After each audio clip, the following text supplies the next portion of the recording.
Ceci est un livre audio autogénéré par Google. Les éditions Max Milo présentent Les dossiers de l'impossible, crimes et disparitions de Geoffrey Clostrio. Deux jeunes filles disparaissent dans la jungle du Panama.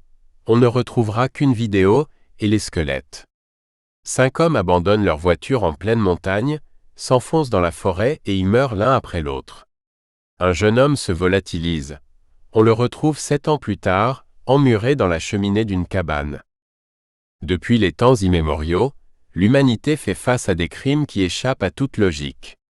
Des disparitions, accidents et assassinats continuent de hanter les esprits. Ils sont si improbables que le paranormal devient parfois l'explication la plus plausible, voire la seule.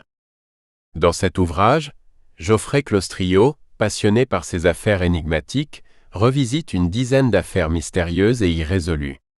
Il les analyse sous 3 angles différents. Les faits bruts, tels qu'ils sont connus à ce jour, une version fictionnelle fondée sur l'hypothèse la plus probable, et le regard d'un commissaire de la police judiciaire confronté à l'impossible. Frisson garanti. Geoffrey Clostrio est un écrivain, scénariste et vidéaste belge. Passionné de fantastique, d'horreur et de fantaisie, il a publié une quinzaine de romans et recueils de nouvelles. Il collabore au magazine de cinéma L'Écran Fantastique et à BTLV, le média numéro 1, sur les mystères et l'inexpliqué. Des notes sont disponibles sur les éditions Brochet et e-book du livre. Préface de Bob Belanca. Cela fait 10 ans que j'ai créé BTLV, le média numéro 1 sur le mystère et l'inexpliqué, et il m'a été proposé de nombreuses fois de rédiger des préfaces. Je n'ai accepté qu'une fois, car je trouvais que le travail de l'auteur était incroyablement sérieux dans un univers qui ne l'est pas assez souvent. C'est pour cette même raison que j'ai accepté de faire celle de l'ouvrage que vous avez entre les mains. Geoffrey Clostrio a le don de mêler la réalité et la fiction comme personne, et c'est ce qui m'a plu. L'idée géniale de ce livre est d'avoir imaginé ce que se sont dit les principaux acteurs et victimes des histoires racontées ici. Qui n'aurait pas aimé entendre les conversations des principaux protagonistes des grandes affaires criminelles, paranormales et mystérieuses? Le cinéma l'a bien compris, et s'est souvent permis d'aller sur ce terrain. En littérature, cela est moins courant ou alors avec beaucoup de maladresse. Geoffrey Clostrio nous entraîne au-delà des faits, il ouvre la porte des rapports humains si compliqués. Car c'est bien de cela qu'il s'agit. Qu'est-ce qui pousse un homme à en assassiner un autre? Ou incite quelqu'un à garder, en guise de trophée, les 2 mains de sa pauvre victime? Pourquoi des gens disparaissent-ils, sans qu'on ne les retrouve jamais? Comment expliquer la disparition totale d'une colonie sur l'île Roanoke, en Caroline du Nord, il y a plus de 400 ans? Quels ont été les derniers échanges, les derniers mots, les dernières prises de décision de tous ces gens qui ont connu un destin tragique? Entre le mystère et le paranormal, ce livre nous montre que la frontière est toute fine. Geoffrey Clostrio joue habilement avec nous, laissant entrevoir, parfois, un début d'explication qui reste malgré tout spéculative comme il aime le rappeler.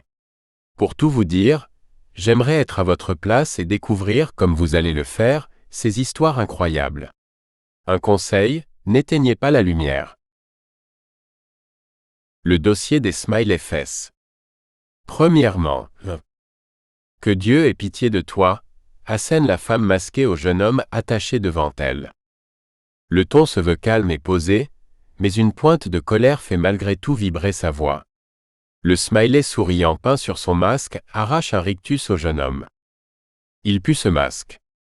Elle a mauvaise haleine, cette meuf. Cette pensée absurde, insensée, l'aurait amusé s'il n'avait pas été suspendu tête en bas, face à l'Hudson, les pieds et mains ligotés à une rambarde par un bracelet de plastique.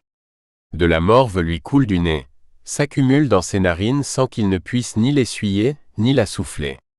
Il a la tête qui tourne, conséquence des litres d'alcool ingurgités au Max Wiggins pub avec ses amis plus tôt dans la soirée. Le froid mordant, glacial, lui ronge la peau.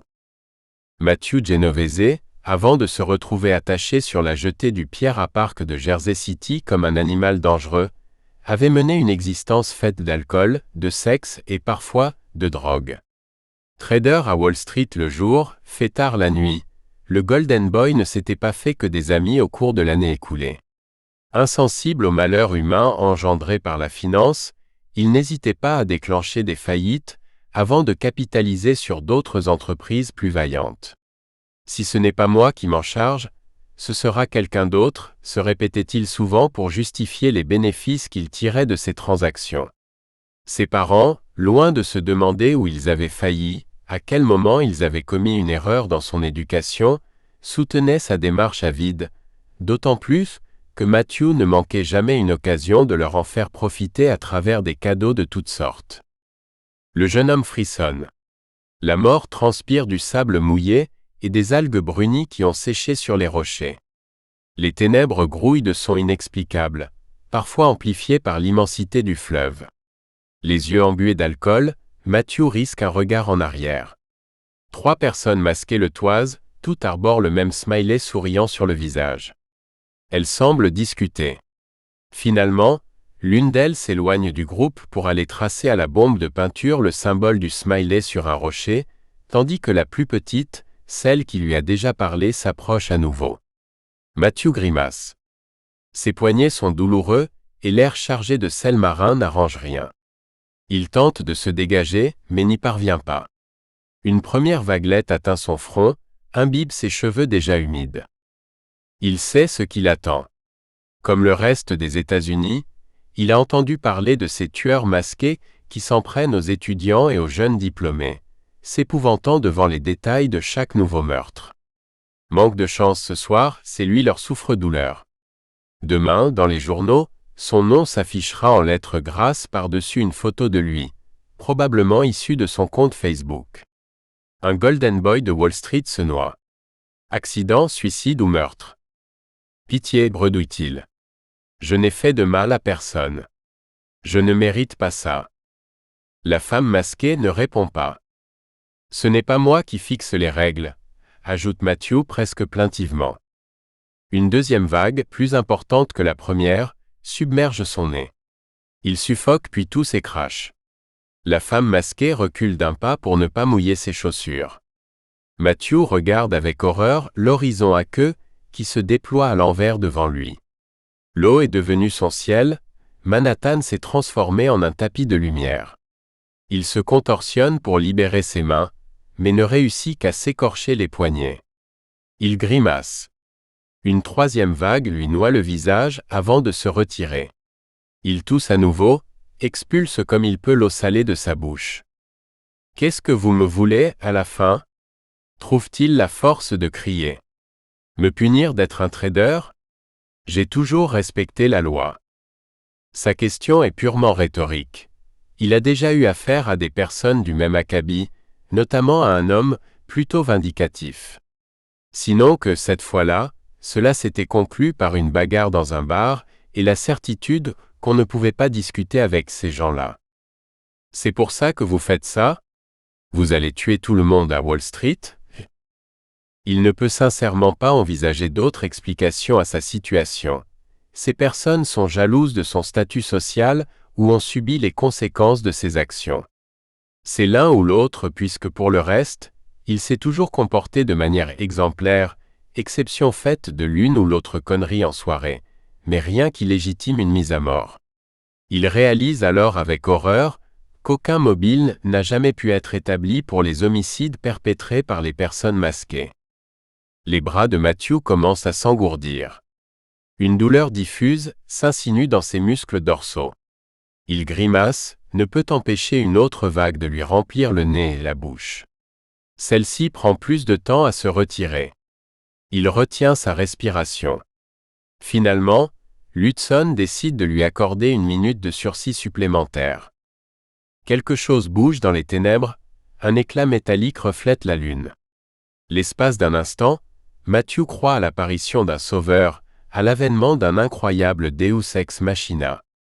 Ces tortionnaires vont être appréhendés, envoyés en prison tandis qu'il rentrera chez lui, se servira un whisky et réfléchira aux moyens de faire fructifier ses actifs. Mais ce reflet n'est que la conséquence de la bombe de peinture vide, balancé au loin par l'un des acolytes masqués.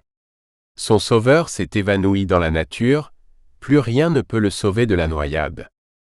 La sensation de l'eau se déversant dans ses poumons est indescriptible, ardente et glacée à la fois, comme la morsure d'un vent polaire. Il suffoque, tente de hurler au moment où la seconde vague de douleur, plus intense et dévastatrice, déferle dans son système nerveux. L'eau refoule son cri au fond de sa gorge. Sa poitrine en feu lui fait atrocement mal, elle semble sur le point d'éclater. Le vertige s'empare de lui. Le manque d'oxygène commence à se faire sentir, mais il lutte encore pour rester conscient. Lutter pour atteindre le sommet, c'est ce qu'il a toujours fait. Une série de pensées obscures, informes et vaporeuses traversent son esprit. Des flashs, des bribes de souvenirs s'imposent à ses yeux. Son corps n'est plus qu'une coquille agonisante. Il se sent étranger à lui-même. L'espace d'une seconde, il croit se voir de l'extérieur, allongé sur le sable dans son costume à $1000, comme si son âme tentait de s'extirper de cette carcasse moribonde. Matthew tremble de tous ses membres. Pourtant, il n'a plus froid. Il fixe le fond de l'eau d'un air absent. Ses poumons relâchent ses dernières bulles d'oxygène, ultime vestige de la vie qui quitte à présent son corps. 2. Les corps putréfiés, le sang et les vies gâchées, l'inspecteur Kevin Gannon n'en peut plus. 15 ans qu'il travaille de son propre chef sur l'affaire que la presse a surnommée les Smiley Face Murders, sans parvenir à appréhender le ou les coupables. Pire, il ne possède toujours aucun indice de leur apparence et encore moins de leur identité. Il attribue à ces assassins pas moins de 45 homicides, mais il ne doute pas un seul instant que le nombre réel soit bien plus élevé.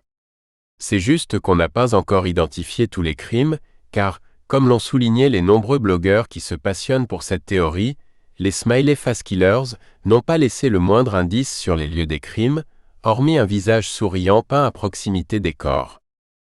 Gannon et son acolyte Anthony Duarte, lui aussi inspecteur à la retraite, s'arrachent les cheveux depuis bientôt 2 décennies pour étayer leur théorie. Ils ont même pendant un temps soupçonné que les meurtriers puissent être des flics revanchards, vu comment ils se montrent insaisissables. Pour eux, chaque nouveau cadavre ressemble à un frustrant retour à la case départ. De fait, ils en sont venus à nourrir la nette impression de courir après des chimères, lesquelles ne laissent dans leur sillage qu'un sanglant sillon. Maintes fois, on les a traités d'illuminés, puisque leur théorie n'avait pas pu être prouvée.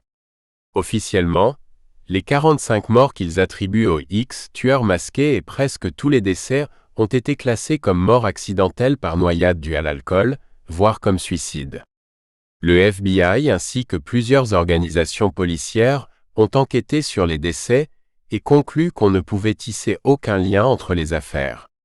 Le Center for Homicide Research est allé jusqu'à publier un rapport exhaustif intitulé Drowning the Smiley Face Theory, énumérant 18 raisons pour lesquelles la théorie ne tient pas la route, y compris le fait que les smileys sont une forme très commune de graffiti et que le meurtre par noyade est extrêmement rare.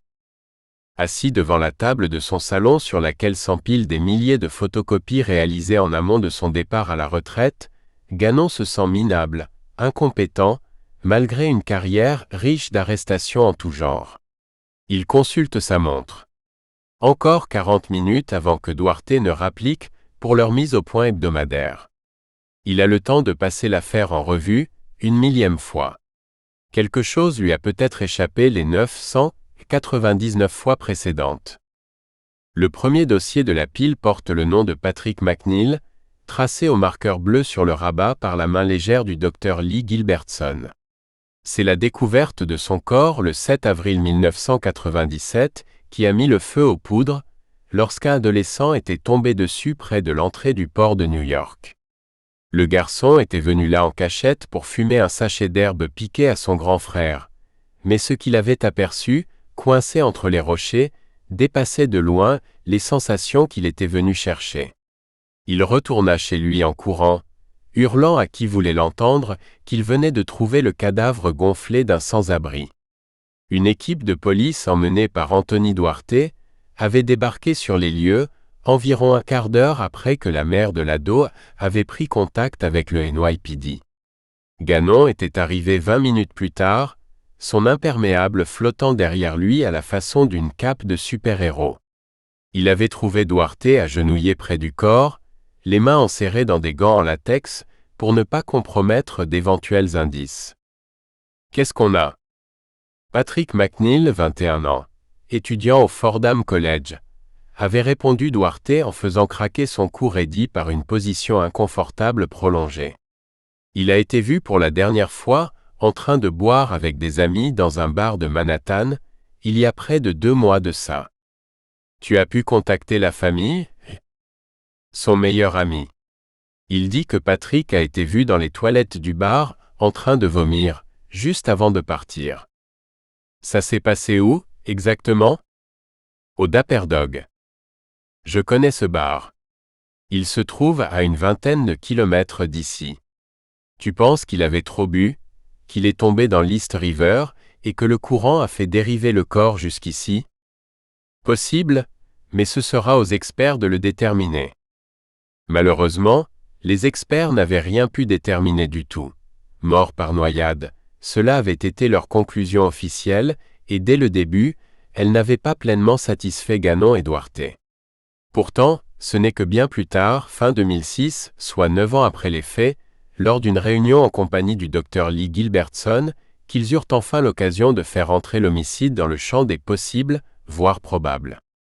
Douglas Lee Gilbertson, professeur de justice pénale et spécialiste des gangs à l'Université d'État de St. Cloud, approchait de la cinquantaine. Il arborait des cheveux grisonnants coupés très courts, façon militaire, et une peau visiblement sujette aux coups de soleil. Il avait dû être blond, avant de virer au gris. Son passe-temps favori consistait à se réunir avec ses amis le week-end pour se promener en forêt et s'aventurer dans les coins les plus reculés de la nature. Ce matin-là, il aurait certainement préféré se perdre dans une région inexplorée des Appalaches, plutôt que d'affronter 2 inspecteurs à qui il avait prévu de démontrer leur inefficacité dans la plus terrible affaire de meurtre en série que le pays ait connue. C'est pourquoi il s'envoya une rasade de café avant d'entrer dans leur bureau. « Messieurs » salua-t-il d'un hochement de tête. Il déposa sur le bureau de Ganon une pile de fardes classées chronologiquement. Tout en haut se trouvait la farde au nom de Patrick McNeil. « Je sais que vous faites de votre mieux » ajouta-t-il, « mais je crains que vous ne soyez passé à côté de quelque chose dans toutes ces affaires. »« Docteur Gilbertson, je vous remercie de vous être déplacé, » répondit Duarte dont la voix se parait d'agacement. « Venez-en au fait. Au téléphone, vous m'avez dit avoir des éléments nouveaux dans un certain nombre d'enquêtes classées. » C'est exact. Il y a des tas d'aspects à couvrir dans ces affaires, j'en suis conscient, mais il semblerait que vous ayez négligé certaines pistes. Pour résumer mes recherches, dont vous trouverez le détail dans ces classeurs, nous avons actuellement 15 victimes. Sur quoi basez-vous cette affirmation? J'y viens. Il sortit de la farde de Patrick McNeil une série de documents, dont des photos prises par ses soins. Sur l'une d'elles, un smiley abîmé par le temps et les intempéries s'effaçait sur un rocher. Des traces de peinture bleue étaient encore visibles. Comme vous le savez, Patrick a été vu pour la dernière fois dans le bar Dapper Dog à Manhattan en train de boire avec des amis, le 17 février 1997. Plus tard, il a été vu par des passants titubant dans les rues, se heurtant contre des véhicules en stationnement et vomissant. J'ai pu retracer son parcours. Patrick a commencé à marcher vers le sud, sur la 2nd avenue, à partir de la 92e Street. Nous sommes également arrivés à cette conclusion, indiqua Ganon. En effet. Mais saviez-vous qu'un véhicule en double stationnement, occupé par un homme et une femme, a été observé suivant Patrick sur la 2nd avenue? Un témoin m'a rapporté que Patrick était tombé au sol un peu plus tard, et que le véhicule qui le suivait s'est alors arrêté et a attendu qu'il se relève. Lorsque Patrick s'est remis à marcher en direction du sud, le véhicule a recommencé à le suivre. « Comment ça ?» s'étonna Duarte, soudain intéressé, sourcils froncés. « J'ai pu récupérer une partie du numéro de la plaque, mais pas suffisamment pour identifier le véhicule. Intéressant, mais un peu maigre, commenta Gannon. Attendez. J'ai interrogé l'unité portuaire du NYPD, qui patrouille quotidiennement sur la rivière, et selon eux, le corps de Patrick n'aurait jamais dû être récupéré à cet endroit compte tenu des courants. Patrick a dû être enlevé, conduit à l'embouchure du port et déposé là-bas. De plus, il ne portait que son gant, ses sous-vêtements et ses chaussettes. J'ai du mal à croire qu'il aurait enlevé la plupart de ses vêtements avant de sauter dans l'East River, spécialement en février. Nous avons estimé que l'alcool l'avait fait délirer. Ah. Parlons-en de l'alcool. Selon votre rapport, Patrick a été récupéré avec un taux d'alcoolémie de 0,16. Or, le corps humain produit naturellement de l'alcool après la mort, durant la décomposition. Considérant qu'il était censé avoir séjourné dans l'eau pendant près de 2 mois, son taux d'alcoolémie a dû augmenter de 0,04 en raison de la production d'alcool post-mortem. Cela signifie que son taux d'alcoolémie réel, lorsqu'il est entré dans l'eau, était probablement plus proche de 0,12, soit environ 6 verres. Ce n'est pas si important pour un jeune homme de son gabarit. Cela ne correspond pas non plus au genre de comportement qu'il a manifesté dans les toilettes du bar, ou à l'extérieur, juste après cela. Si c'était son taux d'alcoolémie réel, alors quelque chose d'autre l'a rendu malade cette nuit-là. Cette fois, les deux inspecteurs ne trouvèrent rien à répliquer. Gilbertson en profita pour poursuivre son exposé. Comme vous le savez, puisque vous étiez présent, Patrick a été récupéré sur le dos, ce qui est extrêmement inhabituel pour les cas de noyade, en particulier celui d'un individu avec sa taille et son poids. Vos experts l'ont d'ailleurs signalé dans leur rapport. La plupart des victimes de noyade sont retrouvées flottant ou couchées sur le ventre. Des exceptions se produisent lorsqu'une victime est obèse ou que l'eau est déchaînée, mais celle d'une rivière n'aurait pas pu le faire basculer de la sorte. Bref, la position du corps de Patrick est incompatible avec les critères habituels de noyade. Pensif, Gannon se pencha par-dessus son bureau pour s'emparer du document que tenait Gilbertson, puis se laissa retomber dans son siège, les yeux rivés sur le papier. Pour finir, conclut le professeur, l'autopsie a révélé autour du cou un motif se composant de nombreuses lignes verticales régulièrement espacées. Le légiste a attribué cela aux broussailles dans lesquelles le corps a séjourné, objecta Duarte. Pour ma part, j'y vois des marques de ligature. Et ça, qu'est-ce que c'est? Demanda Gannon, en s'emparant de la photo du smiley tracé à la bombe de peinture bleue.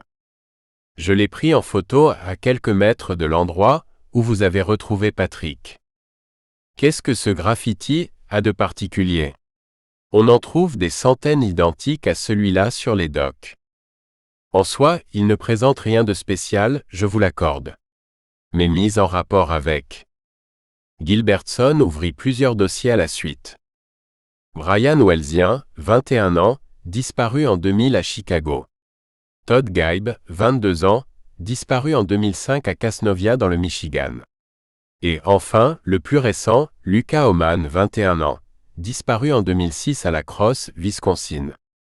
Gilbertson en retira chaque fois une photo de smiley peint à la bombe, sur un mur ou un rocher. Ceci, messieurs, annonça-t-il d'un ton péremptoire, est la preuve que nous avons affaire au même individu ou au même groupe d'individus. Gannon et Duarte échangèrent un regard perplexe, rempli de doutes quant à la véracité de cette théorie. Ils ne pouvaient bien sûr pas savoir que ceci serait violemment balayé quelques mois plus tard. 3. Assis dans le salon de la maison de West Roxbury, dans la banlieue de Boston, Gannon fumait nonchalamment une cigarette en regardant la ville qui s'étendait au-delà la fenêtre. Il avait pris cette mauvaise habitude après que son ex-femme lui eut annoncé son envie de divorcer.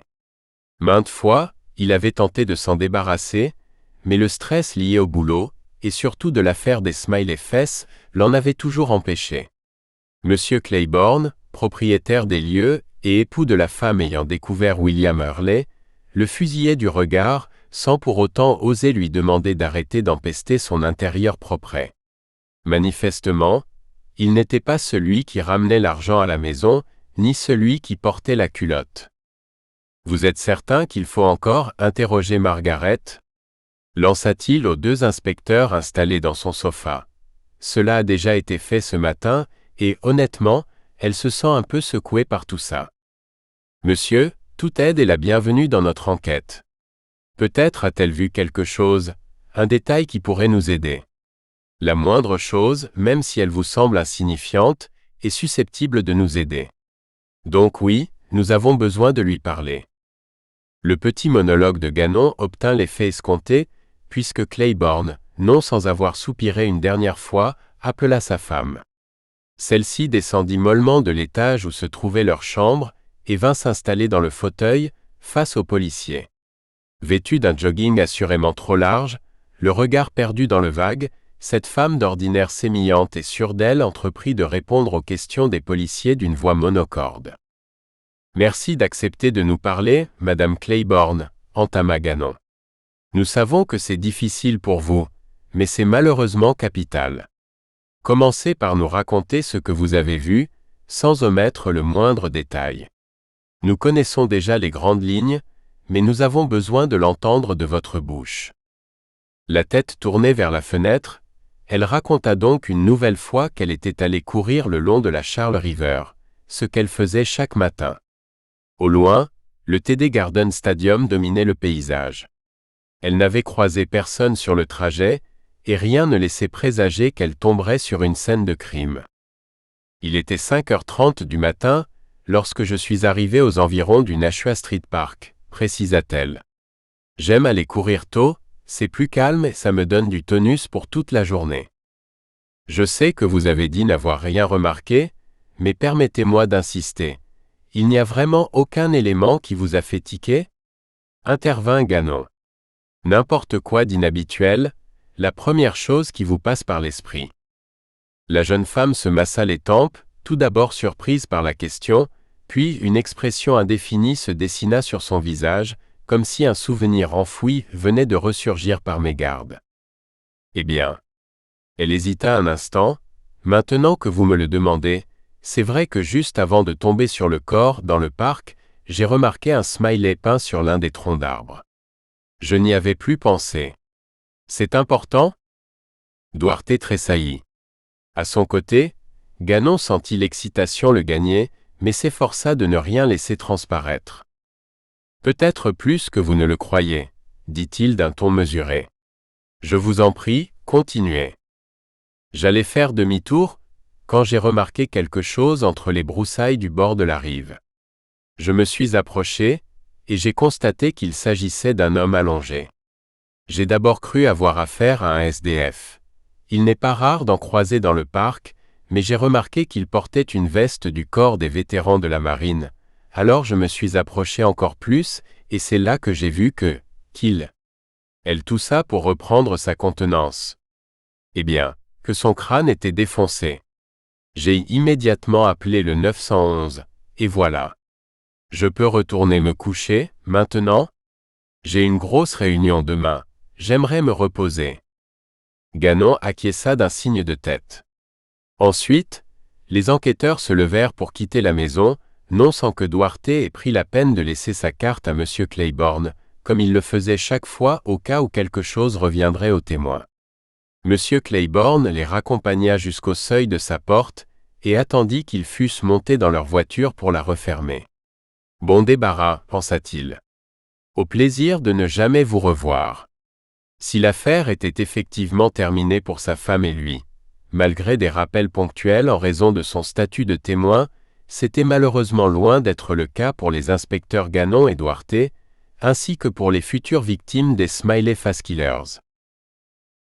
Le lendemain matin à 8h, Gannon arriva frais comme un gardon au commissariat. L'aller-retour à Boston l'avait épuisé, si bien qu'il avait dormi comme un bébé, une première depuis son divorce. Après avoir salué ses collègues, il alla se servir son habituel café matinal, avant de s'installer à son bureau. La montagne de paperasse qui s'y accumulait semblait ne jamais vouloir diminuer, et il soupira à l'idée de passer des heures à signer des formulaires, alors que ce temps perdu pourrait être consacré à la traque des SFK, l'abréviation désormais utilisée pour les Smiley Face Killers. Nous espérons que vous avez apprécié cet aperçu. Pour continuer à écouter ce livre audio sur Google Play Livres, utilisez le lien dans la description de la vidéo.